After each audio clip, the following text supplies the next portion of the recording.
Here's a secret I'm going to tell you, which I've never told anyone. Okay. I don't know how to tie a tie. Telling her that I left corporate not because I was attracted to the idea of building a multi-million dollar business and selling it to a multinational. I had no such plans in mind. Yeah. I just want to get out of the stress and politics and meaninglessness of a corporate life.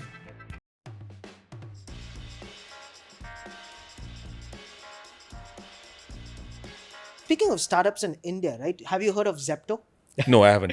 Okay. We've been obsessed over We've these been guys. obsessed with these kids, right? So these kids were like 2021? 20 and 21. 2021 Yeah. kids. They studied in Dubai in IB. Okay.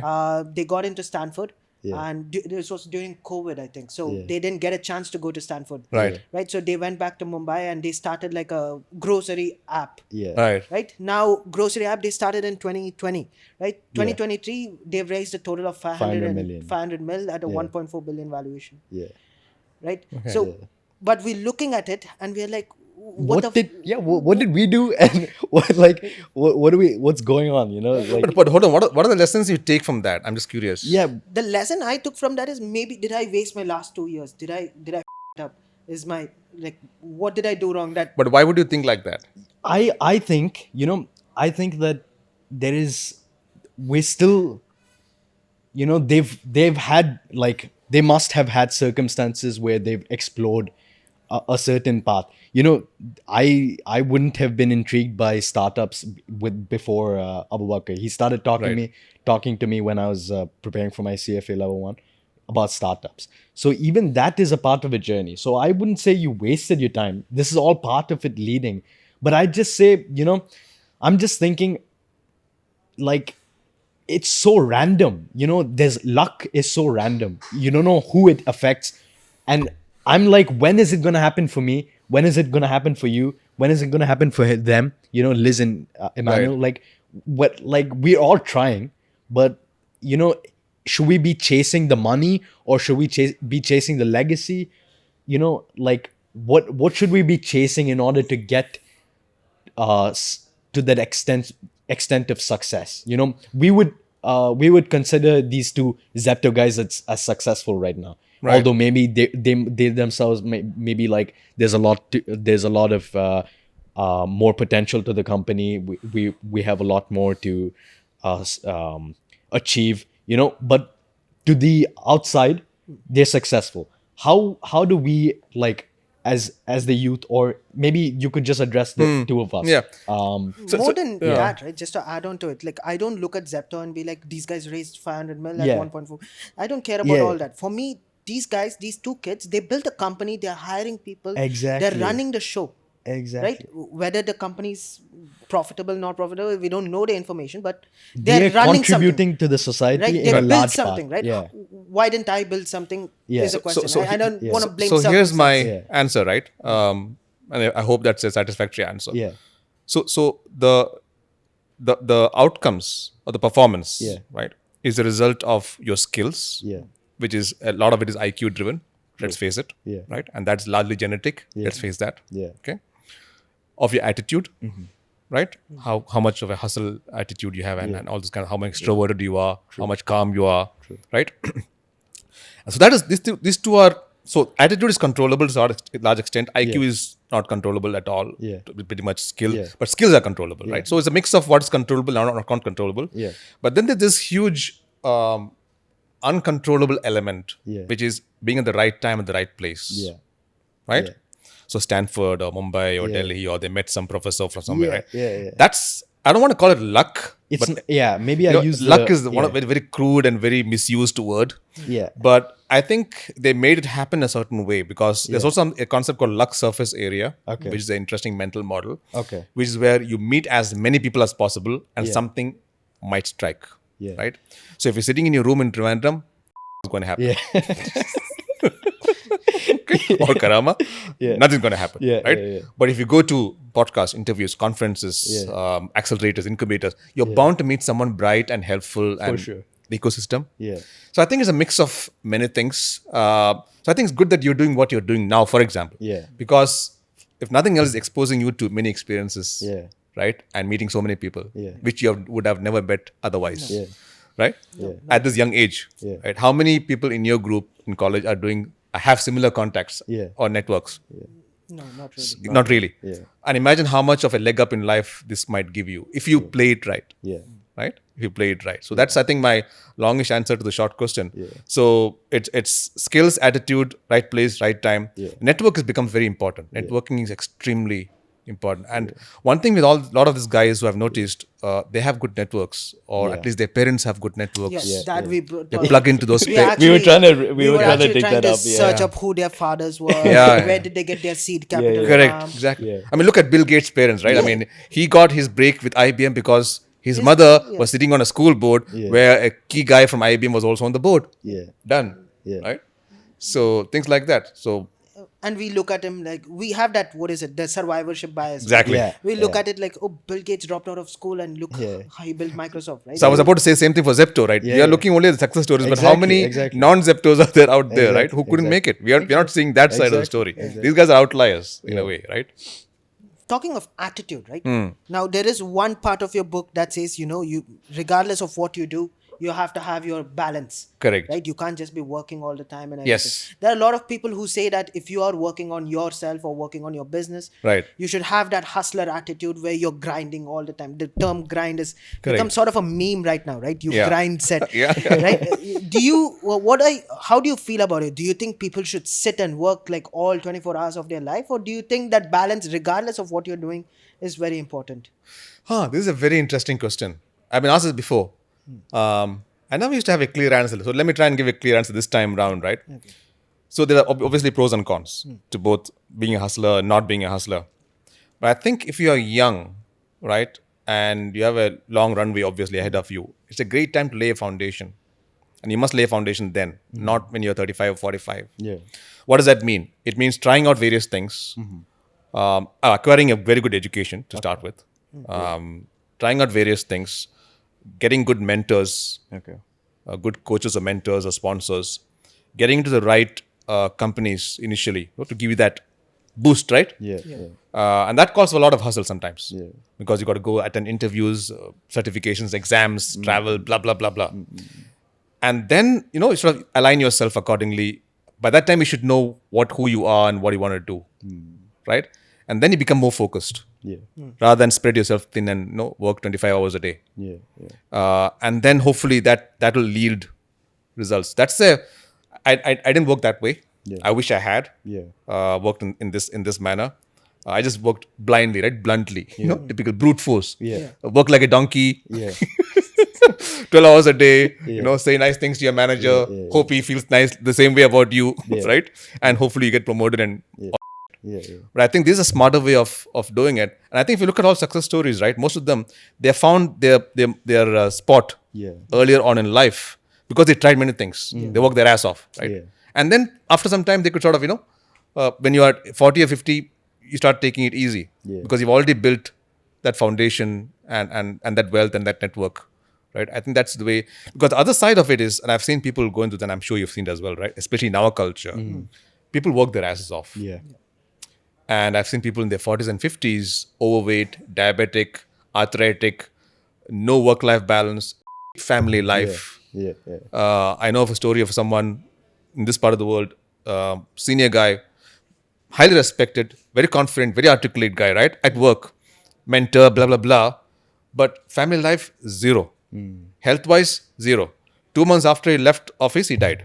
Oh my God. No, Yeah, this was in the... No, that's there was another story. Okay. This person who randomly... This particular incident, I only came to know it much later after I wrote the book. Yeah. I was like, of course, I don't know how he died, why, all this, but it just shows you how much your identity is linked to your job.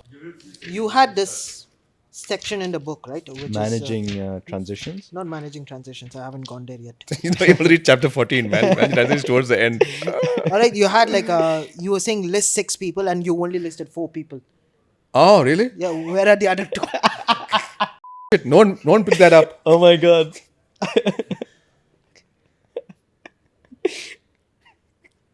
Where's 6 people mentioned? You said, and on top of that, you mentioned list 6 people that influence you, and you go on to list 4. Where? Show me. So over here, you say Usually when we admire someone, Yeah. it's because we admire certain aspects of your Correct, personality. yeah. Write down the names of 6 people you admire and list the reasons why. This paragraph. He went and caught the You gotta one sue your editor. inconsistent part of the whole fucking thing, right? You gotta sue your editor. Below I said, for example, right? And I gave 4. All right. And I had to do 6, right? Guhaesh, what do you think? It's just I'm two with more. you. I'm with It's just you. 2 more. You could have done it. Like You're if you very gave like diplomatic, I'm one, with you. huh? Like I'm with you, like I'm like, agreeable. you're gonna ask yourself, man. That's No, I would say like so. For example, if you said for example and you gave one person, fine. okay, you're right, man. Fine, you can See, now you're asking him. I'll get it done with, right? Otherwise, you're sitting here arguing over 6 and 4, and you might even bring it on this interview, right? How come you are writing inconsistent book? How are you misleading people? Yeah. Are we recording this? Yeah, this should go. Damn. This is a funny part. Anyway, right. So, who would you say are your other 2 inspirations then? Yeah. The 2 missing ones. They're not really missing, but if you insist, you say they're missing. Damn. I already listed all the key guys I can remember, man. Messner and Dravid and Naval Ravikant and Jordan Peterson. Yeah. The 4, right? Yeah, that's correct. That's the 4 that comes to my mind, right? So that's all there. The other 2, well, interesting. My mom probably. Interesting. Yeah. For all the reasons. What was her occupation?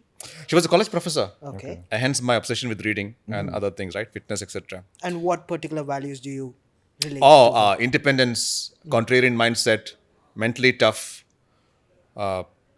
articulate, very bold. So a lot of, I think, what she's still alive. She was with me in Dubai. She's 89, by the way. And I see sort of, carbon copy, I used to think that I was a self-made man, all this, you have this vision of you being, like this maverick, Our parents play a huge role. Yeah. massive 100%. role, man. Right? Like my parents, right? I would say I'm almost a carbon copy of my dad. Really? Right? He speaks a lot. Sometimes it's intolerable, but he speaks a lot. Does he also like a lot of attention on himself? Yes. Yes. See, you got the vibe. I definitely You got the got the vibe, vibe. man. Right, the moment I walked in here, right? You were talking about the camera should be on me and sound. And He is following your book to the T. Always talk about yourself. See? I can't accuse him of, not being, he's been consistent. Exactly. The man doesn't get about guests, by the way. I know. It's very clear. It's very clear. Right? It's me, right? He's probably bribed Liz to cut everyone out of the whole conversation, right? It'll be the whole about just him, right? He's like, so many times he's like, I can manage this podcast Single-handedly. I don't need you guys, really. You guys are just, for decorative purposes. Yeah. And then he gives an excuse. It's probably not sustainable. you know? Yeah, it's mad. We had this conversation like when we went to Starbucks. Yeah. Sustainability issue, man. And now everything's about ESG, right? Yeah. No, not that sustainable. Like I can't. I know what you mean. Oh, God. Quick question. What was step 15 in your book? Oh, my God. I have no idea. Why are you It's like- grilling him like this, man? Because ICSE, CBSE, that's how we grew up, I right? know, Pretty I much, know. close up, memorize, Thank open God, again, thank God I memorize. studied IB with these guys, I should have gone to Zepto. You missed a golden chance, man. I know. All you had to do was go in, get into Stanford first. Exactly. Should have passed first. The right parents, get into Stanford first. Simple things, right? Yeah. Simple things in So life, man. Easy. Which actually gets to one of your things where you don't have to blame your circumstances. Correct, exactly. I think yeah. circumstances is quite easy to blame, right? Like there's obviously circumstances do play a part in what you Yeah, become and yeah. how you Yeah. observe life or how you go through life. But circumstances is not 100% the reason Yeah. where you are, right? Someone was telling me messaged me saying circumstances make you or break you, and I said no. It's nature and nurture, right? Your genetics and your upbringing, pretty much that make you or break you. And like you said, some people like to play the victim mindset, right? Everything happened to me, and everything is always, the whole world is basically against them, right? It's a conspiracy to bring me down kind of situation, and they will never grow. And the worst thing, they pull others also down with them. It's like the crab story you mentioned, right? Like the Indian crabs, right? So there was this one part in the book which really excited me. I can't find a page, but it's like an Indian crab. If you have like a basket of Indian crabs, you don't need to put a lid on it because if one goes up, the remaining will pull Exactly. it down. Which I found actually is a joke that connects everywhere in the world, by the way. You go to Africa, you go to Latin America, you go to Southeast Asia, May not be a crab, maybe something else, but similar. Because those are all collective societies, right? Where people don't like someone else to get better than them. Yeah. Let's all be equally miserable Yeah. or equally happy. But right? where do you think that stems from? Like I don't know. Like is it there prevalent in Western cultures as well, or is it just human mindset, mentality, or is it just us Indians? Like not wanting others to, like, always wanting everyone to be in the same level. What do you think that I think stems from? it's a lack of abundance mindset, to put it in one word, right? Yeah. Basically, I think the view is that there's only so much out there. Yeah. So if somebody becomes successful, there's less for me. Yeah. You know what I'm saying? Yeah. Which is not true. Yeah. So Pie is big enough. the pie is big, or you can increase the size of the pie, right? If you Exactly. want to, right? The pie size is not fixed. Exactly. But I think the mentality is, so we have this fixed mindset. Yeah. That segues neatly to this concept of Carol Dweck's concept of fixed mindset versus growth mindset. Yeah. So fixed mindset says everything is fixed. Yeah. Your talent, your skills, your IQ, your ability, your potential, right? They say in Hindi, kismat. And or what do you call it? Destiny. Your destiny is written on your forehead. Yeah. I hear that even now from people of a certain fate. age. Yeah. Right? It's fate. Yeah. Yeah, exactly. It's fate. It's Yeah. fate. You can't do anything about it. Yeah. He's like that. Yeah. They don't go into the science of it or the details of it or the circumstances or whatever. Yeah. Just So I think it's a mix of all those things, right? The fixed mindset and the limited resources mindset. Yeah. What advice would you give to kids living in that fixed mindset, right? If you're from a collectivist culture, how would you say get out of that? How would you sort of tell them to work for their future? So one way, which is not easy by the way, Yeah. is to leave the collectivist culture. Yeah. Basically, seriously. I mean, why is it that Sundar Pichai and Ajay Banga and Satya Nadella, and all these guys made it huge outside India, right? And there are many other names, Yeah. right? Why? Why didn't they make it in India, for example? Why didn't we have an Amazon or Facebook in India? Yeah. Or, why? We have copies, Yeah. but not those huge behemoths, right? Or a Google in India. So I think what I have found personally, and I found others, is that once you leave that culture and you go overseas, you change a lot. Right? Because you're surrounded by a different culture, Yeah. different mindset of people Yeah. who are more open, not envious of you, who support you, Yeah. right? Who will help you, things like that. Yeah. And then you change. Yeah. But you should go there at a sufficiently early age, right? Not when you're in your 40s or something like that. So maybe. But I grad think school, even if right? you go outside, right? Like I've been brought up in Dubai. Yeah. Everything. In Dubai, we meet a lot of people, right? Correct. Different genders, different cultures, different nationalities, everything.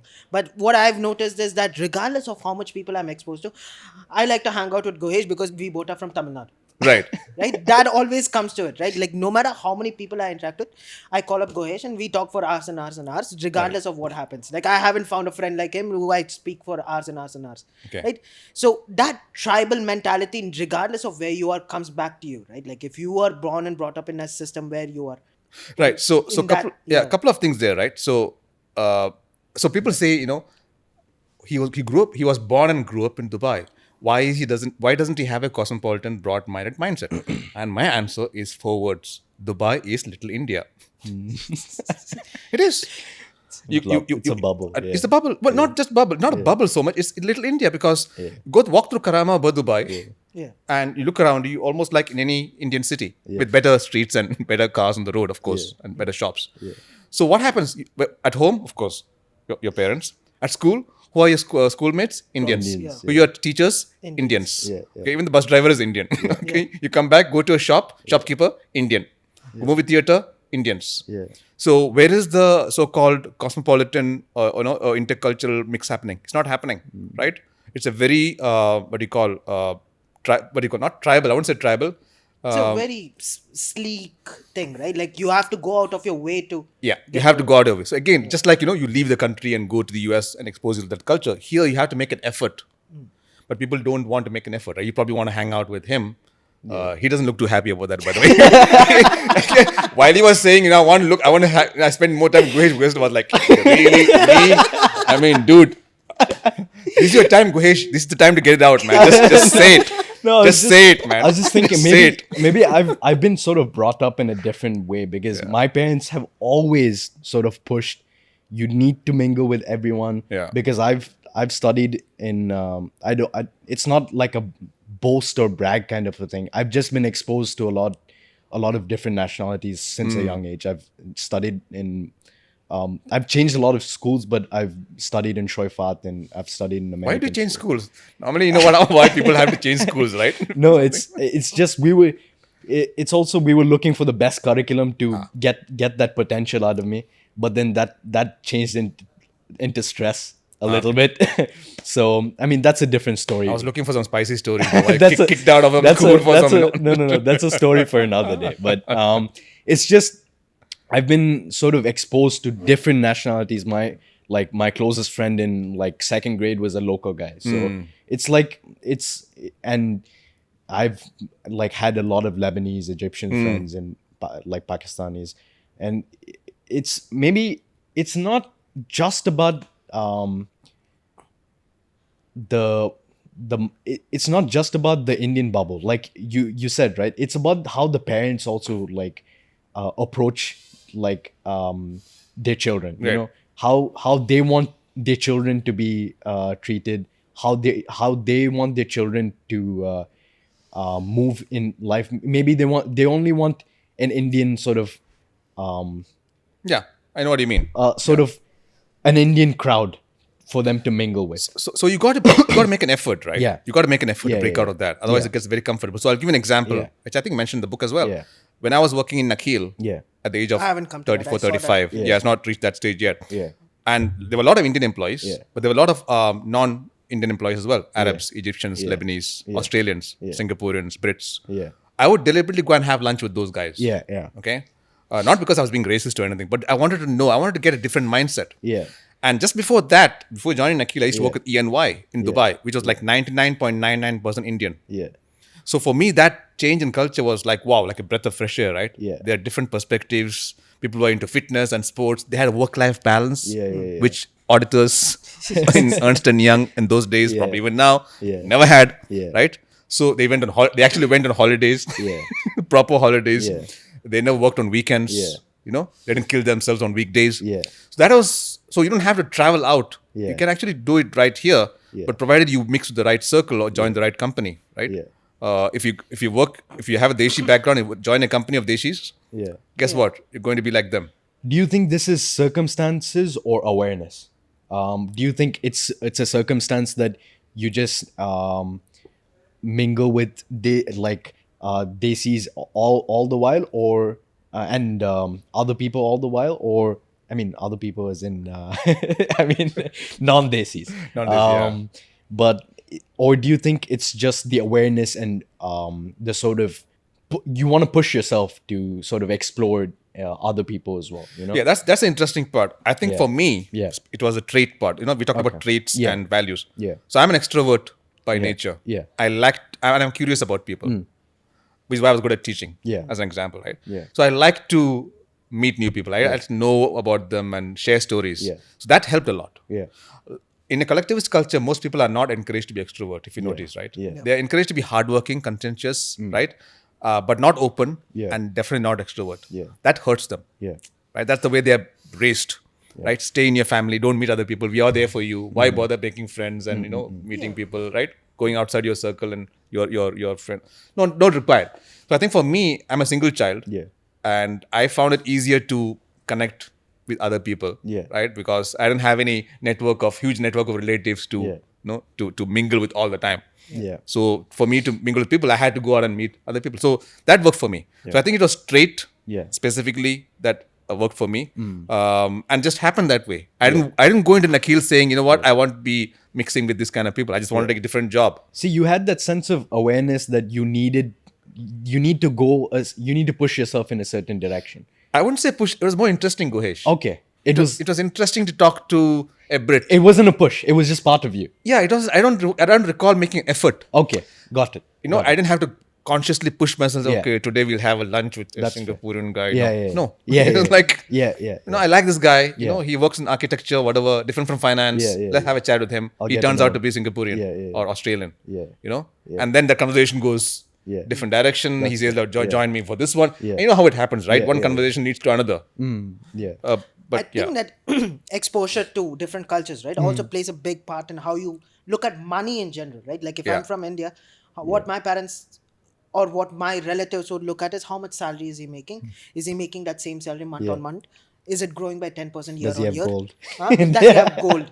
Very importantly, is he making as much money as the neighbor's son? Neighbor's son. Right? I think in that case, like my parents have been a lot better with that, right? Mostly because I make more money than the neighbor's son, but but but that, you know, what a person is limits to. Even you mentioned in the book, right? What is your salary? What is your title? What is Yes, your role? that's it. That Right? defines you. That defines you, right? That is the definition, right? So people growing up in this culture, they're looking for, like, even people our age, my friends, his friends, all of our friends are looking at, why am I not getting a job at Ernst & Young? Why am I not getting a job at PwC? Why am I not getting a job at one of these other big fours, BCG, Deloitte, one of these companies, right? What is it that's limiting me? What do I do to get into that job? They get into that job as an intern, right? As an intern, and they'll lose their minds, right? Yeah. They're like, why is this so pressurizing as an intern, right? They take it over their head and they're like, what am I doing, right? But then they go back to it, right? They don't stop there. They're like, let me get promoted to an associate. Let me get promoted this, promoted, right?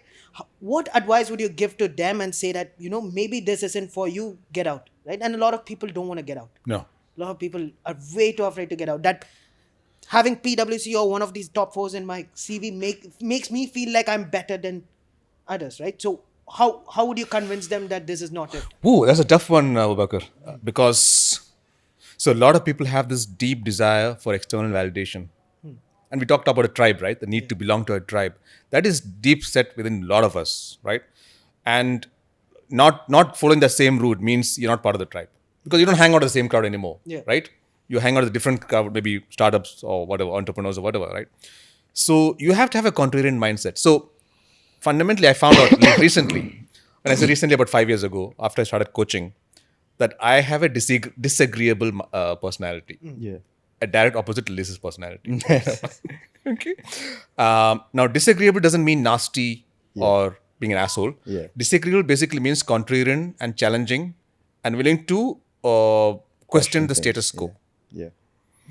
And that is a trait. Yeah. And that is probably largely genetic. Right? Although there are probably other ways of being or developing disagreeability. But that is important. So if you have that nature, and you guys probably have a little bit of that. Do some psychometric test and you'll probably find that in you as well. Yeah. You'll find that you're okay with not being part of the crowd. You're okay with not getting a job in the Big Four. You're okay not reaching the same level as your peers after X number of years. You know, you're okay having your own journey. Yeah. You're okay living your own values, because instinctively, inherently, you feel that this is how I should live, and not like this. Yeah. Right? It's a tough life. It is. Going that way, carving your own way is tough because there's no path to follow. Yeah. There's a path otherwise, right? Ready-made path is there. Just go along that and, Yeah, and also you shouldn't second guess your path. Like once you like, in my, like, what I feel is, if you start looking at the other side, the grass is always greener. right. You know, Yes. you can't compare yourself with them and be like, I made a mistake. You know, there are scenarios, and that's what coming back to where you said you need to expose yourself to opportunities. Correct. You know, you need to also, I would like to bring that part where you want to work for your future self. Yes. You know, idealize that future self and work towards that future self. You wanted to bring that up as well. Correct. Up like a part of our conversation before starting the podcast. Yes. Yeah. So how would you sort of correlate these two things, where like shifting your path from a very traditional and laid out path to correlate this thing and correlate you working towards your ideal future self? I think they are both linked, Yeah.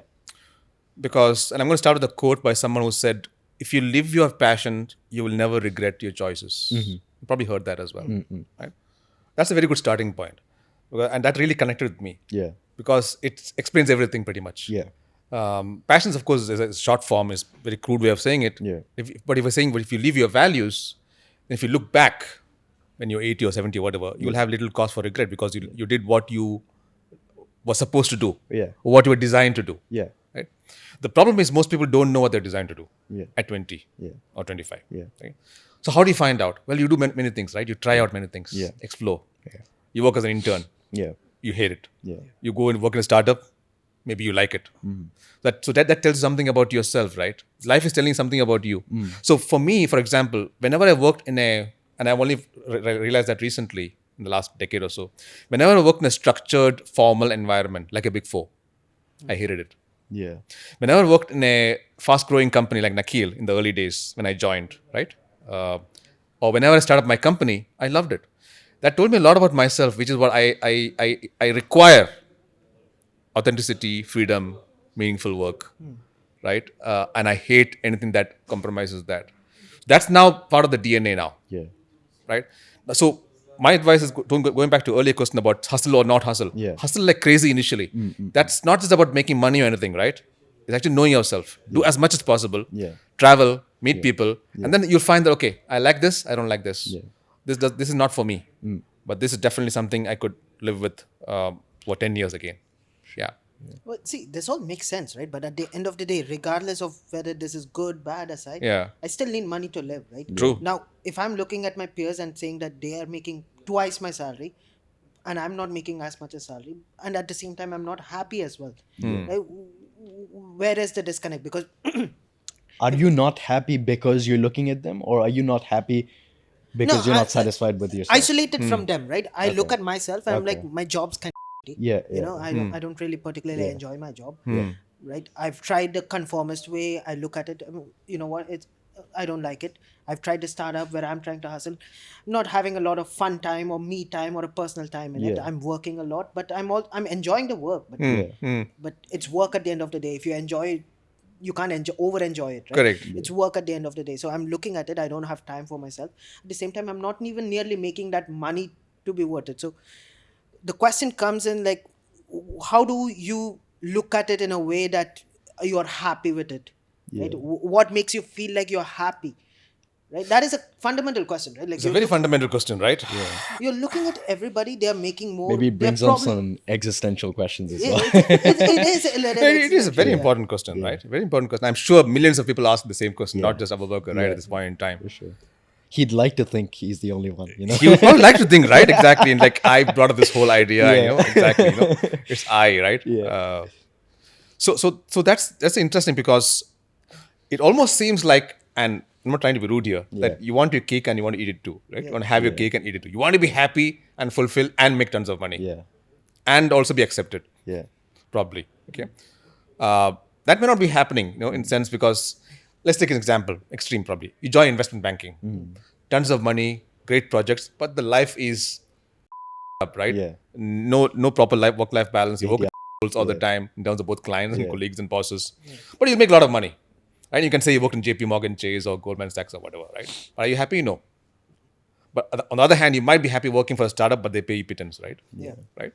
So there's always this yin and yang, there's this push and pull, right? What you want to be doing. But another way of looking at it is, what are your priorities? Take your values and what are your priorities, right? So if I look at my priorities, my values, sorry. So I know there are 5 of them. I know them by heart. Authenticity, respect, freedom, well-being, and meaningful work. Money doesn't feature anywhere, right? Money is a byproduct of this, right? That's exactly what happened to my life. I enjoyed what I did. I became so good at it that money came. And I know the exit happened and it was acquired by multinational. We talked about that, right? So that's one way of looking at it and saying, you know what are my values, this thing, and maybe I just work on those values and things will happen. It won't happen now. It's not short term, right? So that's the one side of it. It's not short term, but it will probably happen. But if you want happiness and money, right? Both of those things, it's a tough call, right? It's a tough ask, right? So I know people working Big Four, right? In Dubai, they're miserable. They're miserable, right? They won't say that to you, of course. Yeah. Okay. They're like, greatest job in the world, you know, amazing boss, great brand, you know, nice cafeteria, you know, amazing. But internally, they're doing meaningless work where they don't get respect probably. They're not authentic to themselves. And they don't have any freedom because everything is, they're told what to do from 9 a.m. to 5 p.m. At what age did you realize you wanted this? 39. That I did not want.